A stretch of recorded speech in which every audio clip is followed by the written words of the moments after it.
Saludos a todos, mi nombre es Julio Proaño, estudiante de Derecho, y quiero darles la bienvenida a la primera jornada de entrevistas GIDE de la PUSE.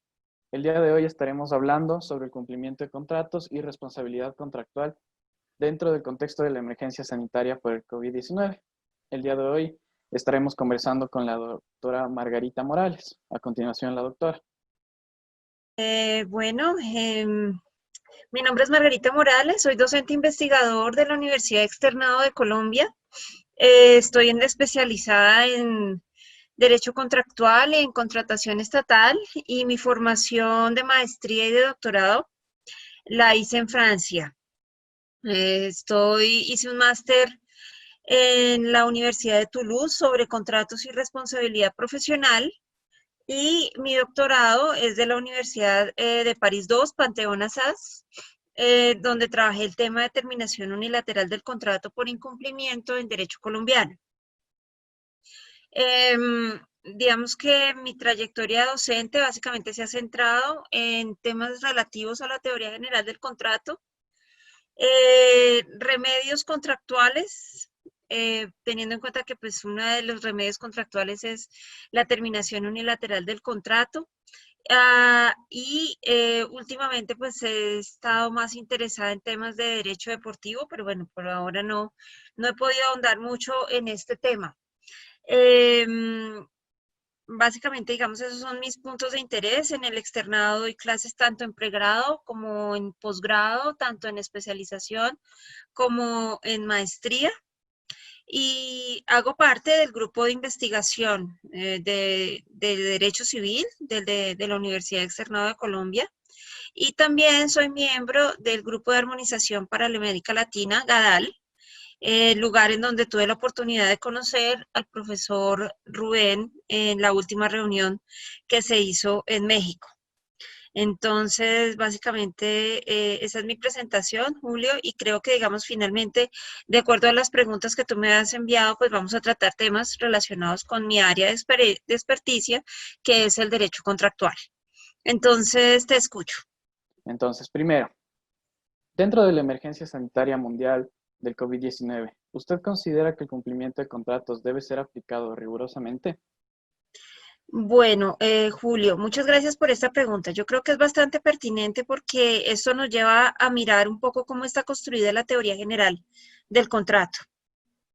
Si bien es cierto, uno de los principios fundadores del contrato, y así como está establecido tanto en el Código Civil ecuatoriano como en el Código Civil colombiano, digamos que es una regla que incluso trasciende a los países de tradición romana o germánica, que es la del pacta sunt servanda, o sea, el contrato es ley para las partes y por ello mismo obliga a partir de su cumplimiento a lo que se encuentra pactado en él.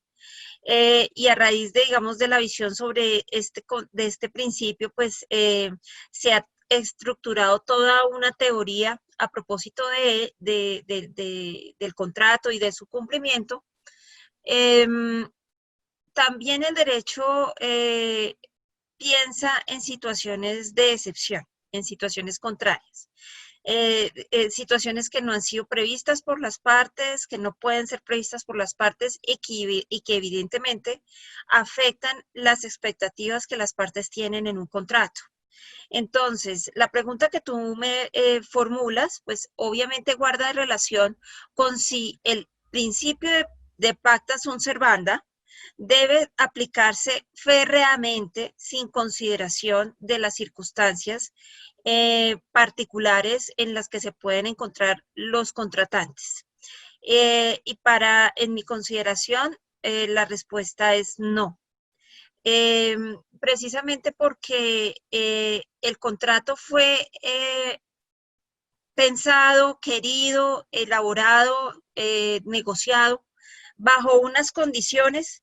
El cambio de las condiciones implica tener una visión distinta del contrato y por lo tanto que las herramientas excepcionales que los diferentes ordenamientos tienen para hacer frente a para hacer frente a a esas situaciones, pues se activen.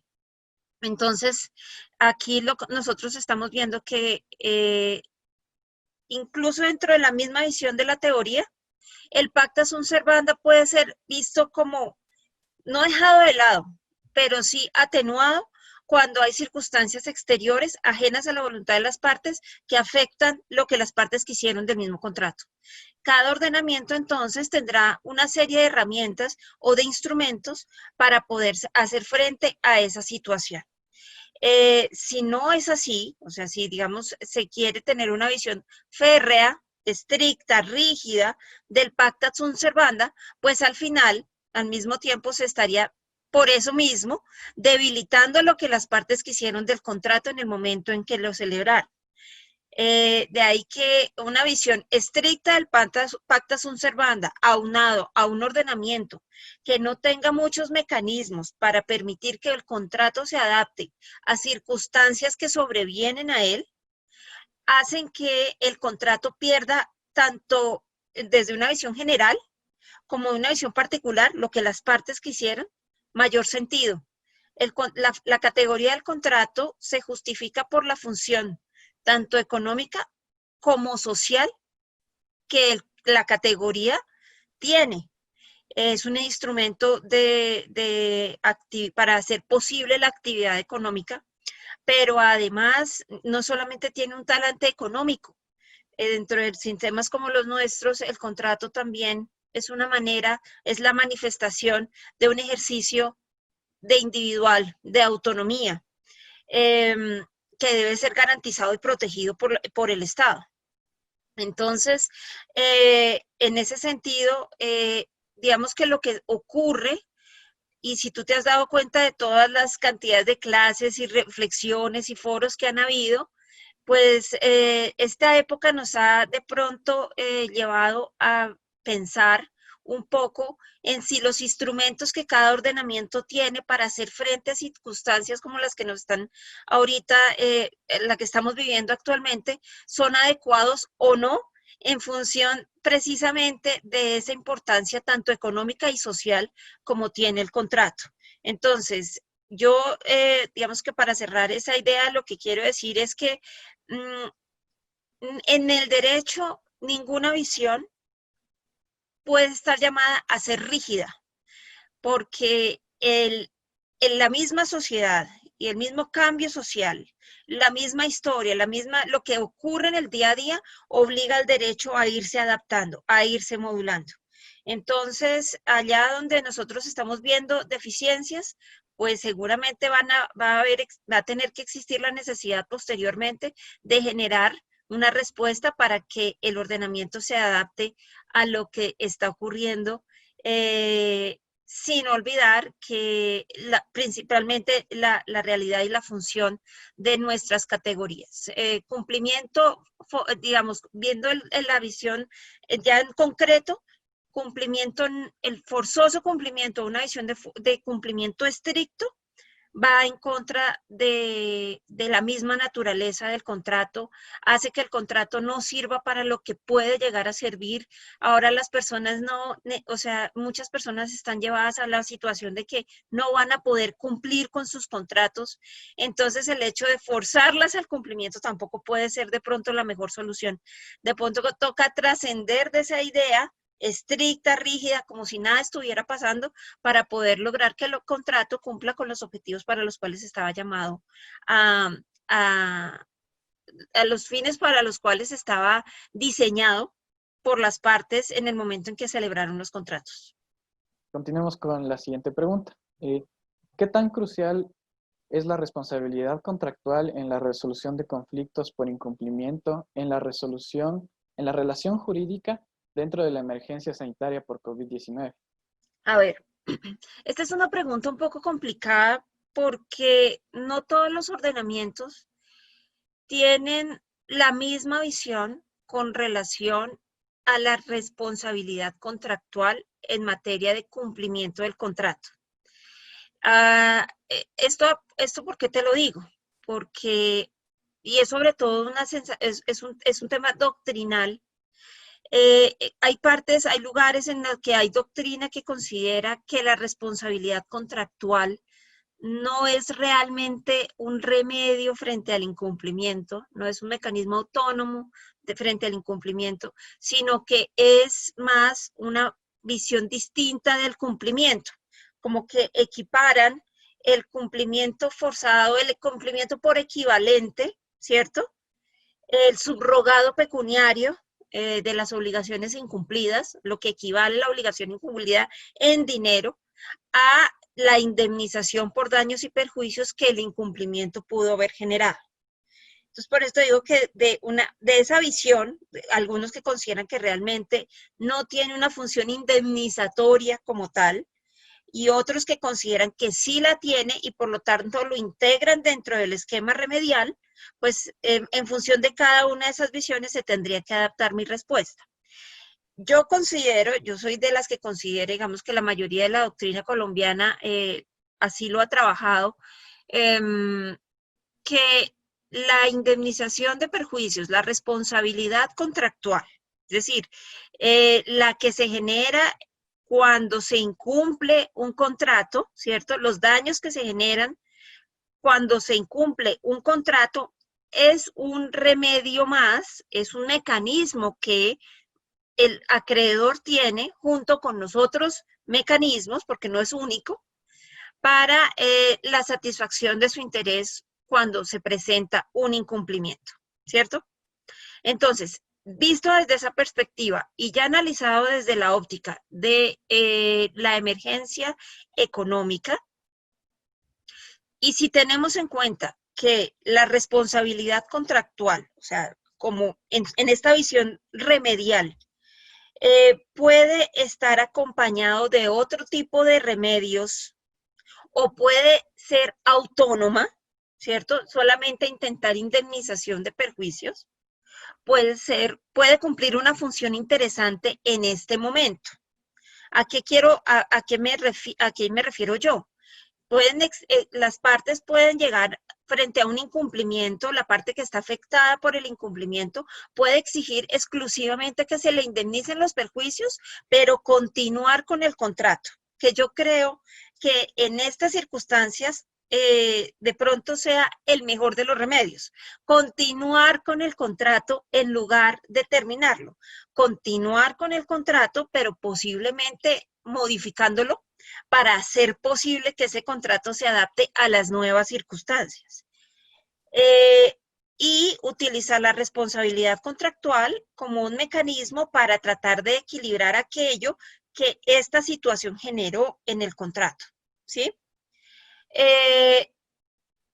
Y esto me lleva más a una visión sobre la terminación del contrato, porque si el remedio de la responsabilidad contractual se pretende utilizar junto con la terminación del contrato, pues creo que ahí la responsabilidad contractual no sería una solución adecuada para esta circunstancia, porque además de verse el contratante incumplido, afectado por una terminación del contrato, ¿cierto? Porque le terminan el contrato, además tendría que pagar la indemnización por daños y perjuicios que ese incumplimiento generó, lo que puede hacer más difícil su situación. Aquí yo creo que nosotros, y en general, es una visión de digamos que de lo más pequeño a lo más grande, todos estamos obligados a mirar las cuestiones desde una perspectiva solidaria. Porque si no actuamos con solidaridad, muy difícilmente vamos a salir de esta situación, porque esta fue una circunstancia que afectó a todo el mundo, casi que por igual.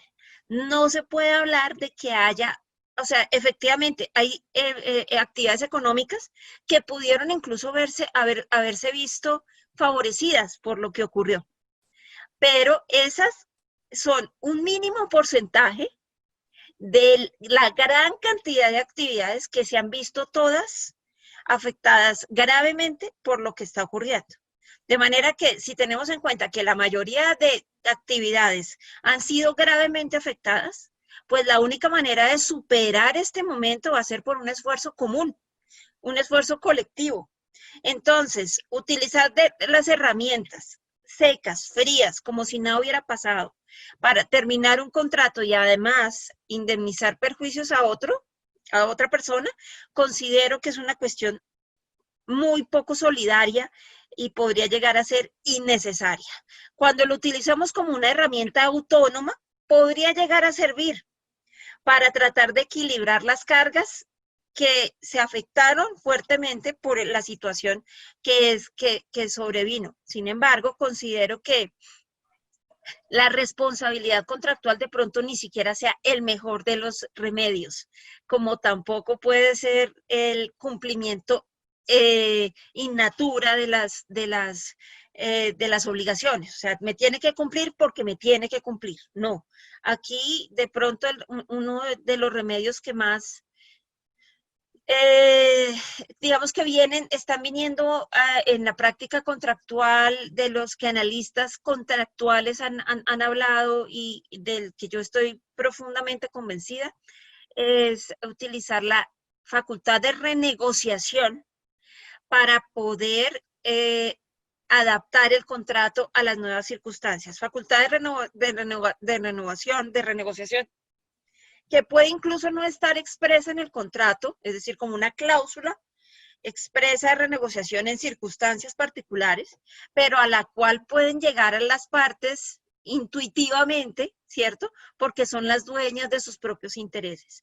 Yo creo que más que una visión sobre la responsabilidad, quiero traer la luz sobre una facultad bilateral a las partes que no es muy frecuente utilizar porque nosotros tenemos una visión bastante limitada en cuanto a los remedios contractuales ante las posibilidades que se pueden hacer frente a un incumplimiento, pero que en esta circunstancia creo que está adquiriendo la mayor relevancia y es la facultad implícita, creo yo, de renegociar un contrato o hacer una oferta de renegociación, en fin, para poder adaptar el contrato.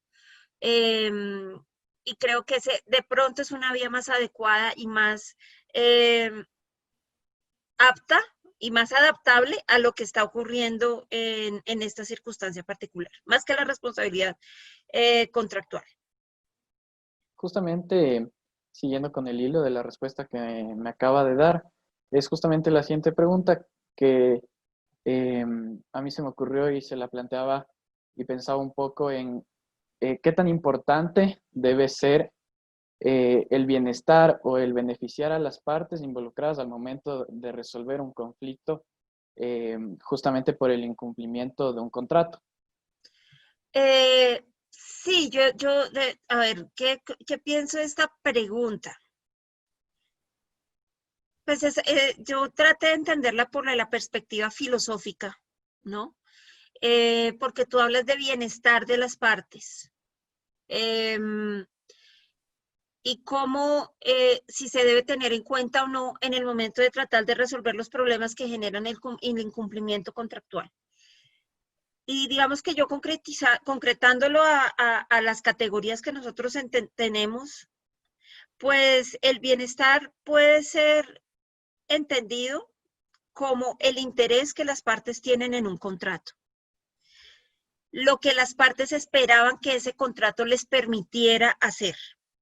Ese es el estado de bienestar.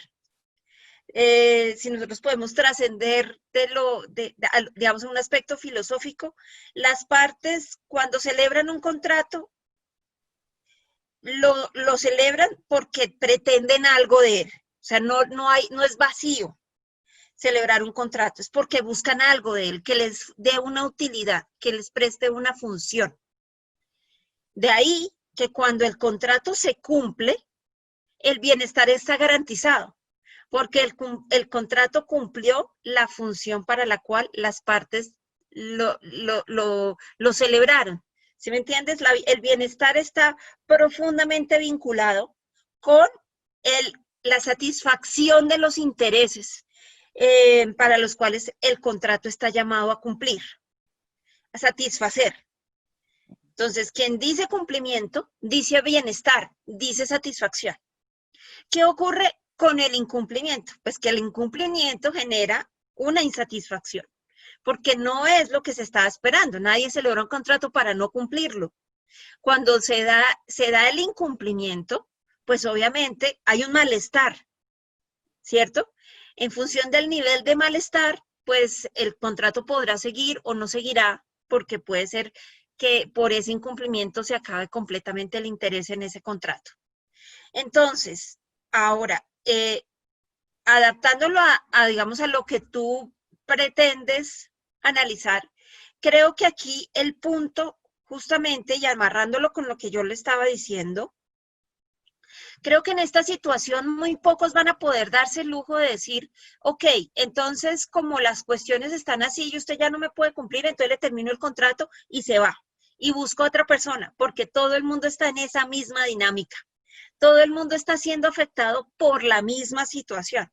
Entonces pareciera que esa visión de pragmatismo eh, choca con una realidad de que todo el mundo está en una mala circunstancia y que posiblemente, si yo salgo de un contrato, difícilmente voy a encontrar a alguien en buena situación para que cumpla con el contrato, para que cumpla con ese fin que yo estoy persiguiendo en el contrato.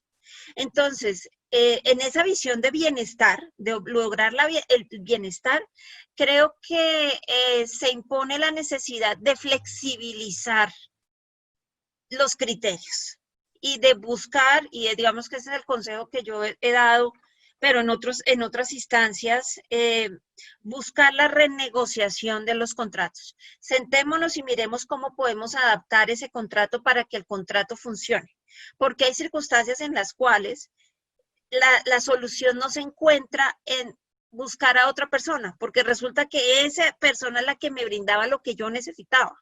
Lo que pasa es que se está viendo en dificultades para cumplir.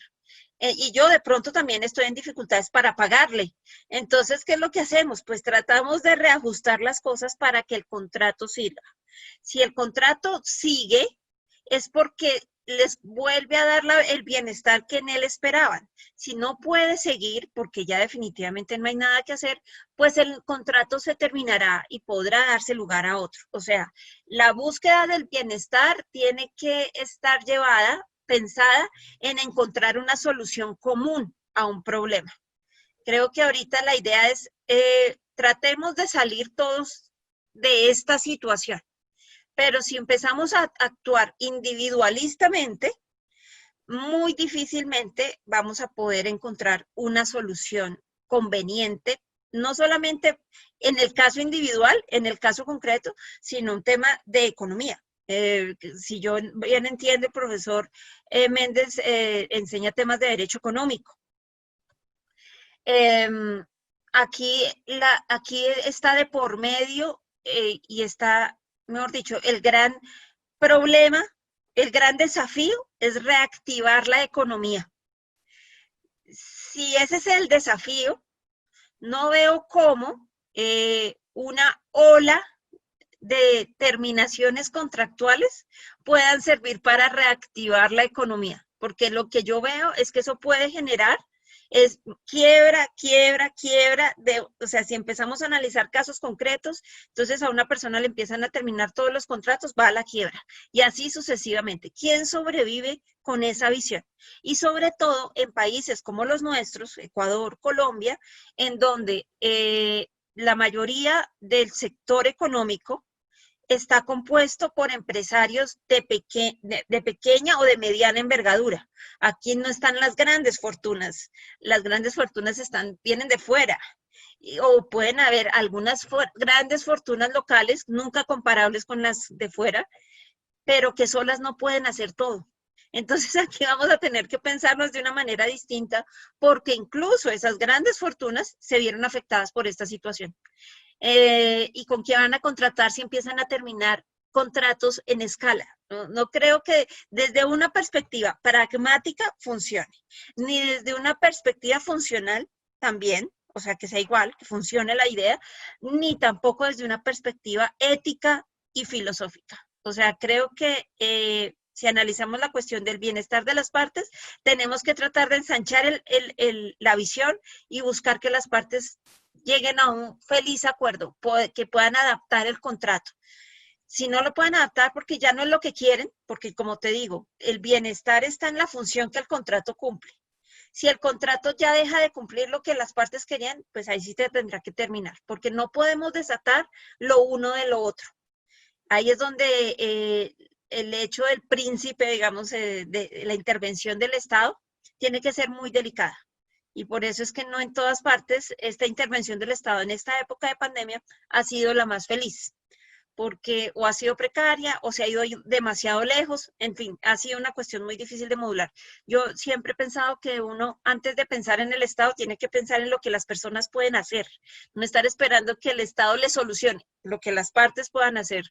Y creo que tenemos las posibilidades de lograr el bienestar si analizamos la perspectiva, las cuestiones desde una perspectiva más amplia que la individual, ¿sí? Como con un dejo de solidaridad. Correcto, doctora. Y por último, justamente continuando dentro de este marco del COVID-19 y todas las repercusiones que ha tenido, ¿cómo consideraría usted que deben razonar los jueces al momento de solucionar conflictos de responsabilidad extracontractual para llegar a decisiones lo más justas para las partes involucradas? Si vamos a hablar de un criterio de jurisprudencial, de cómo deben razonar los jueces, pues los jueces tienen que siempre tener en consideración no solamente las normas que tienen en apoyo, sino las circunstancias de modo, tiempo y lugar que, digamos, enmarcaron la situación que dio origen al litigio, al conflicto.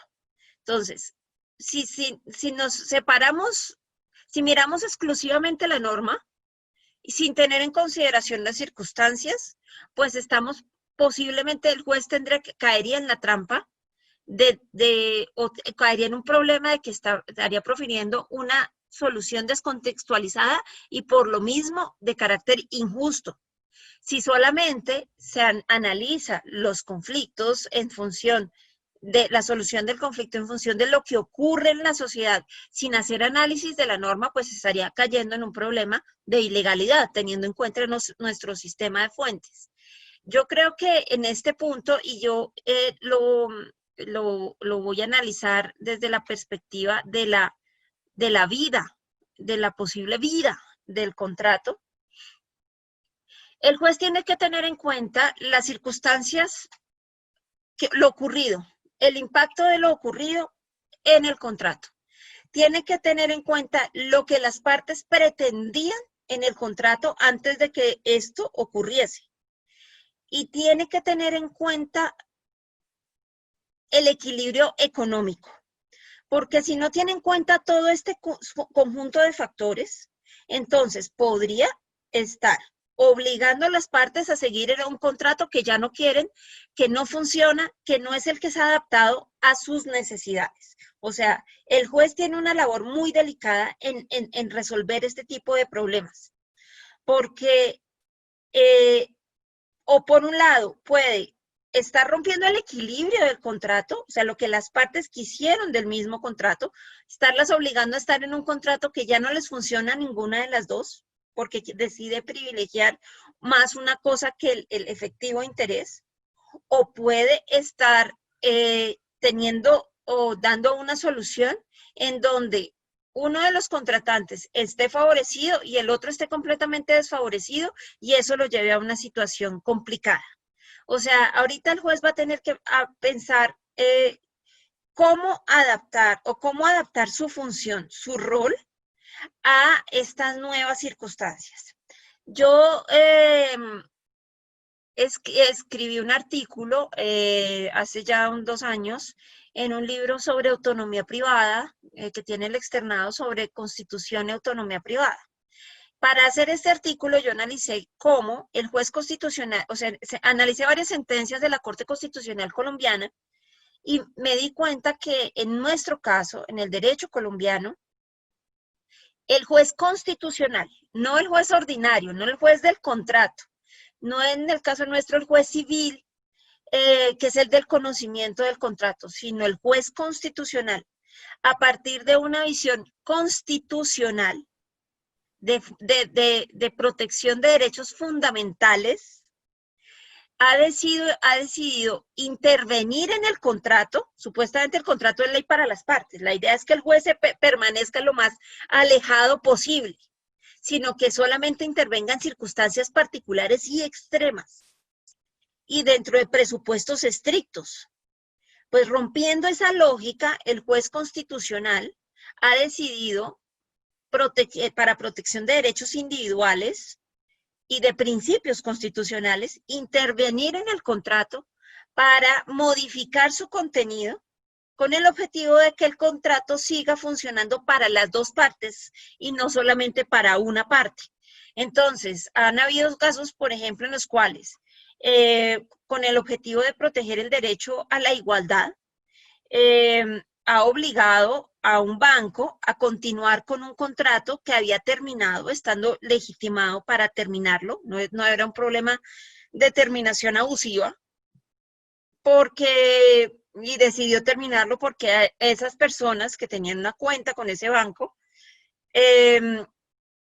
estaban siendo incluidas o habían sido incluidas en un listado que llevaba a Estados Unidos hace una época de personas vinculadas con el narcotráfico.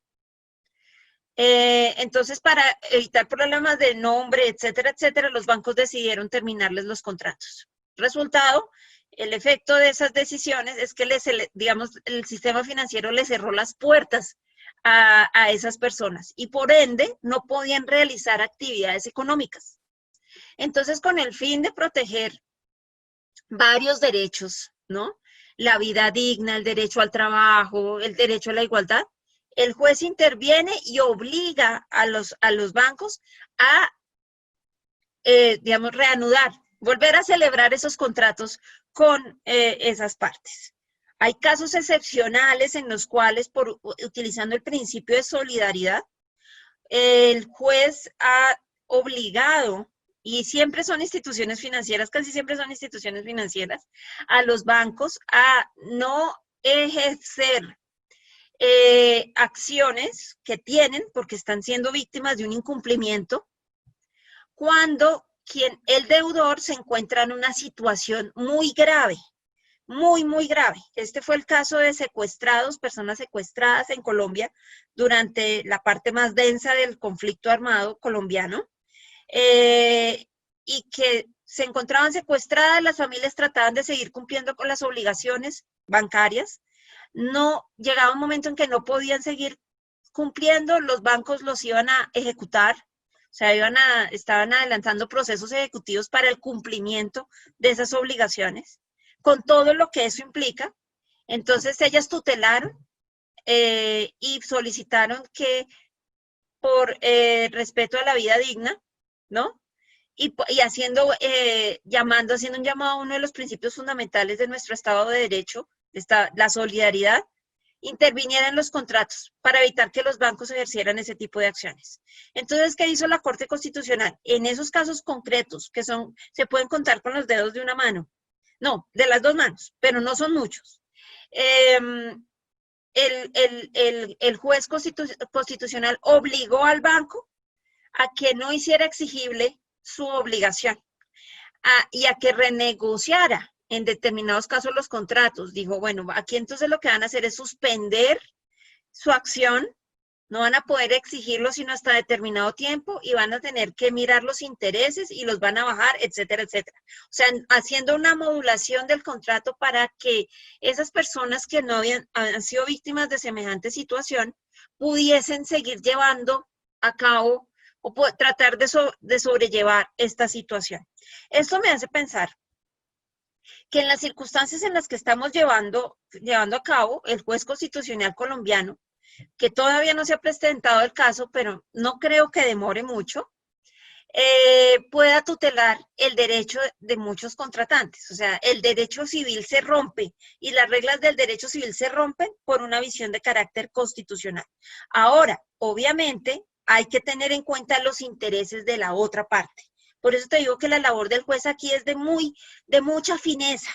Le toca ser profundamente fino, porque, digamos, en este balance, de pronto por tratar de proteger mucho a una persona, que es la que objetivamente, digamos, está en una circunstancia muy difícil, puede desfavorecer inmediatamente a la otra, ¿no? Entonces la idea es que él trate de hacer la relación, obviamente en consideración de lo que es la parte contratante, de los riesgos del contrato, de su posición en el mercado, hacer posible, o sea, hacer esta reconfiguración del contrato de una manera mucho más equilibrada.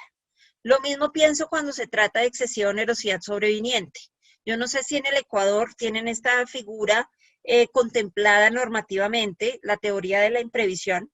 Nosotros la tenemos, aquí en Colombia llegó por vía jurisprudencial, pero está consagrada en el Código de Comercio, que es de 1971, en donde es posible, cuando hay circunstancias sobrevinientes, ajenas a las partes, que afectan un contrato de ejecución sucesiva y que por esas circunstancias afectan el equilibrio económico de una parte, es decir, a una parte se le hace muy difícil cumplir porque su prestación devino excesivamente onerosa, el juez puede, en nuestro ordenamiento, revisar el contrato y tratar de equilibrarlo.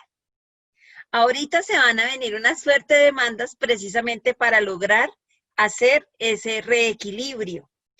En la práctica, hasta este momento, los jueces colombianos son más bien reacios a reequilibrar, porque al reequilibrar, consideran ellos, se están separando de lo que las partes quisieron en un contrato. Entonces, terminan dando por terminado el contrato, o sea, la sentencia es de terminar el contrato. Ahorita van a tener que analizar esa situación desde una perspectiva más amplia, no solamente el contrato visto como cuáles son las obligaciones que surgen de él, sino de las operaciones económicas y la situación de las partes en el contrato. Es decir, que van a tener que ampliar su espectro para poder dar soluciones más justas y más, digamos, acordes a lo que hay en este momento.